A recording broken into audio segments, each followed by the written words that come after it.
வணக்கம் வந்தோடைய நலப்பறைகள். இன்றைக்கி நம்ம என்ன பார்க்க போகிறோம்னா, வாழ்க்கையில் ஒரு முக்கியமான கட்டம், முக்கியமான தருணம்.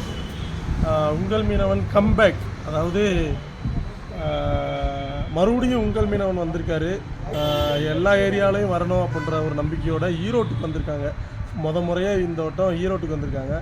இது எப்படின்னா, முன்ன உள்ள உங்கள் மீனவன் கடை மாதிரி பிரம்மாண்டமாக அப்படி கண்ணாடி கிளாஸ் போட்டு அப்படி பக்காவாக இருக்கும், அப்படி இருக்கும் அப்படின்றது இல்லாமல் சிம்பிளாக எளிமையாக, மக்களுக்கு எளிமையாக இருந்தால் தான் மக்களுக்கு நினச்ச ரேட்டு கொடுக்க முடியும், மீன் ரேட்டு கம்மியாக கொடுக்க முடியும், எல்லா வகையான வெரைட்டி மீன் கொடுக்க முடியும்.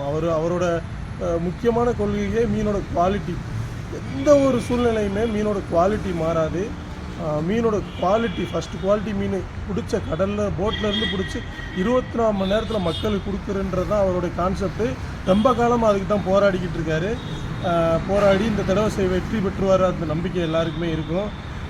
ஏன்னா ஒரு மனிதன் வந்துக்கிட்டு மக்களுக்கு ஏதோ ஒன்று பண்ணணும், நல்ல மீன் கொடுக்கணும், நல்ல மீன் மக்களுக்கு கிடைக்கின்ற ஒரு முயற்சியில் அடுத்த ஸ்டெப்பு இது. ரொம்ப பிரம்மாண்ட கடை அப்படிலாம் இல்லை, சிம்பிளாக மக்களுக்கு எளிய முறையில் எல்லா மக்களுக்குமே வாங்கி சாப்பிட்ற மாதிரி மீன் கொண்டு வர தயாராகிட்டாங்க. கண்டிப்பாக மக்கள், எல்லா மக்களுமே ஆதரவும் சப்போர்ட்டும் கொடுங்க. ரெகுலராக நம்பிக்கையாக ஃப்ரெஷ்ஷான மீன் நீங்கள் சாப்பிடலாம். இனிமேல் உங்கள் மீனவன் கடை எல்லா இடத்துக்குமே வரும். நன்றி, வணக்கம்.